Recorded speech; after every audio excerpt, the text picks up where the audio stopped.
Hey everyone, welcome to spell. So let's talk about that glam couple. जिन्हें नहीं पता, ये कपल का एक पेज था जहाँ पे वो व्लॉगिंग करते थे। वाइफ का नाम हिमांशी है ना, हस्बैंड का नाम ऋषि। हिमांशी पहले ब्यूटी रिलेटेड वीडियोस बनाती थी और उसके पेज का नाम तभी दैट ग्लैम गर्ल था, जब उसकी शादी नहीं हुई थी। फिर उसकी शादी हुई, she changed her category, beauty से वो व्लॉगिंग करने लगी। देन उसका हस्बैंड भी उसके वीडियोस में आने लगा एंड देन उसने अपने पेज का नाम चेंज किया to that glam couple. But अभी सडनली उन्होंने अनाउंस कर दिया that they are parting ways, they are separating and अभी वो पेज का नाम फिर से ग्लैम गर्ल हो गया है। इनकी शादी कुछ 2 साल पहले हुई थी। Career wise Himanshi was doing well. उसकी फैमिली को ऋषि पसंद आया and Rishi is family like Himanshi. उनके व्लॉग्स अगर आप देखोगे तो काफी लवली फैमिली है, लवली बॉन्ड है सबके बीच में। बट कुछ दिन पहले ऋषि ने एक वीडियो डाला जहाँ पे ही इज एक्सप्लेनिंग कि क्यों वो लास्ट 1 मंथ से व्लॉग्स नहीं डाल रहे। तो उसमें without being disrespectful towards Himanshi काफी अच्छे से कन्वे टू हिज ऑडियंस कि उन्होंने एक डिसीजन लिया है।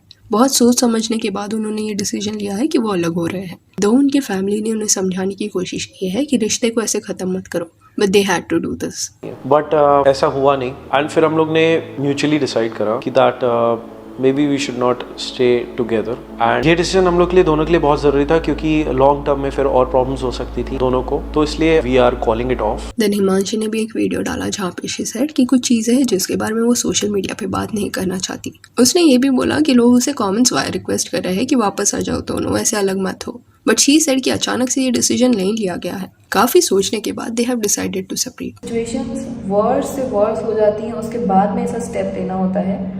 और रीज़न्स हैं, खूब सारे रीज़न्स हैं, और मेरी फैमिली है, सब कुछ है। मैं सोशल मीडिया पे कैसे आकर इस बारे में बात करूं? मुझे खुद ही वीडियो बनाने में इसमें डर लग रहा है। अभी ये जो बात था ना, वो उनके फैंस के लिए काफ़ी शॉकिंग था। But one good thing about the situation is that कि काफ़ी मैच्योर वे से उन्होंने ये मैसेज कन्वे किया है। ये हालत में भी वो एक दूसरे के अगेंस्ट कुछ नहीं बोल रहे। वरना आजकल कुछ कपल्स डिवोर्स ले रहे, अलग हो रहे हैं, पर एक दूसरे का कैरेक्टर असैसिनेशन करने में लग जाते हैं। अभी आप सोच रहे होंगे कि ये कपल को अगर पूरा बात प्राइवेट रखना था तो डिवोर्स हो रहा है, ये क्यों बता रहे हैं ऑडियंस को? तो यू हैव टू अंडरस्टैंड कि लास्ट 1 मंथ से वो व्लॉग्स नहीं डाल रहे थे, तो उनके फैंस ने वैसी अजम्पशंस बनाना शुरू कर दिया था। कुछ कह रहे थे कि इनमें झगड़ा हुआ है, कुछ कह रहे थे कि हिमांशी प्रेग्नेंट है, इस वजह से वो ब्रेक ले रहे हैं। तो ऐसे अजम्पशन सर्कुलेट होने से बेटर ये कपल ने अपने ऑडियंस को एक बेसिक ट्रांसपेरेंसी तो दे दिया है, and that is great, because इससे अननेसेसरी नरेशंस नहीं बनेंगे। Also have you wandered about this कि ऐसे फैमिली ब्लॉगिंग करने वाले लोग कैमरा पे इतने हैप्पी दिखते हैं, इतना परफेक्ट उनका लाइफ दिखता है, देन सडनली वो ऐसे डिसीजंस क्यों लेते हैं कि वो अलग हो रहे हैं? अचानक से वो ये क्यों बताते हैं कि वो ना खुश थे इतने टाइम से?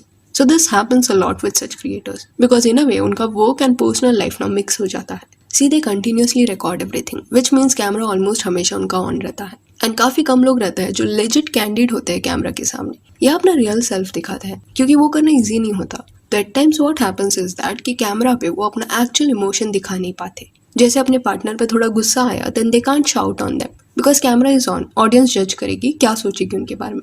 या प्यार आया तो openly they can't get cosy because camera is on. Also कुछ रिएक्शंस उनके स्टेज होते हैं। I am not saying on purpose they stage it, but क्योंकि कैमरा उनके सामने है तो एक सर्टेन वे से वो लोग बिहेव करते हैं। जैसे उनके पार्टनर ने अगर उन्हें सरप्राइज दिया तो एक्सट्रीम ग्रैटिट्यूड दिखाने लग जाता है, या एक्सट्रीम रोमांटिक लाइन्स बोलने लग जाते हैं, जो शायद वो इतना नहीं करते अगर वो कैमरा ऑन नहीं रहता। तो eventually what happens is that कि वो रियल इमोशंस जो होते हैं ना, वो दब जाते हैं, चाहे गुस्सा हो या प्यार, and then you start disconnecting with your partner. And एक प्रेशर सा फील होता है कि एक सर्टन वे उन्हें दिखना है, एंड कैमरा ऑफ होते ही हो सकता है उनका पर्सनालिटी शिफ्ट हो। तो एक कपल के बीच में जो ऐसे शिफ्ट्स है ना, वो काफी कंफ्यूजिंग हो सकते हैं। आपका काम एंड रियल लाइफ दोनों में कोई बाउंड्री नहीं रह जाता, एंड ये चीजें एट टाइम्स लोगों को इमोशनली एग्जॉस्ट कर देती है। एक कपल जो ऐसे व्लॉग्स बनाता था ना, उन्होंने सामने से एक बार ये इशू को एड्रेस किया था। दे एक्सेप्टेड दैट कि कभी कभी वो खुद अपने रिलेशनशिप को लेके डाउटफुल हो जाते हैं कि क्या वो सच में एक दूसरे से प्यार करते हैं, कि ये रिश्ता एक काम की तरह वो निभा रहे हैं। बिकॉज अलग हुए तो पेज पे जो इतने फॉलोअर्स आए हैं वो भी छूट जाएंगे,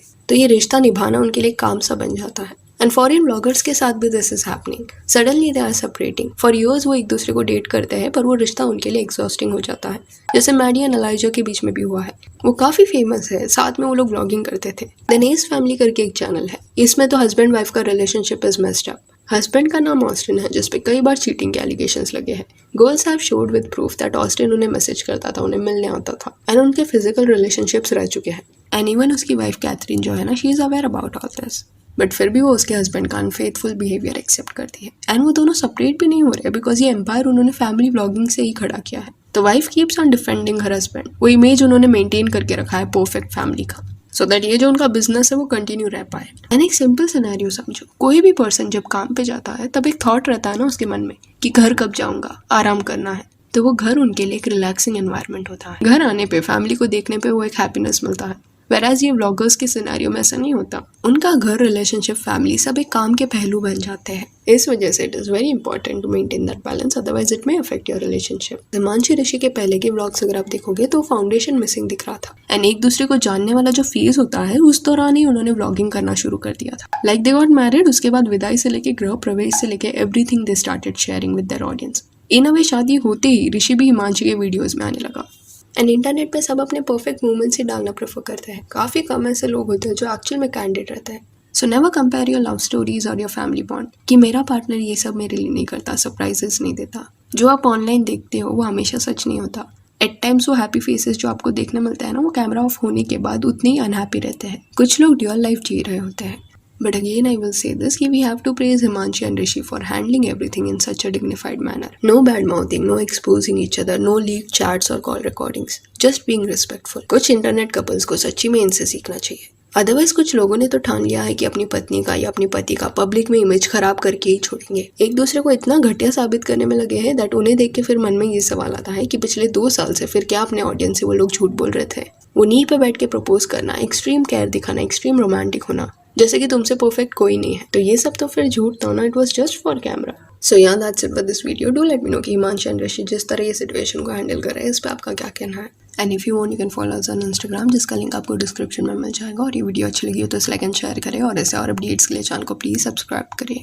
थैंक यू।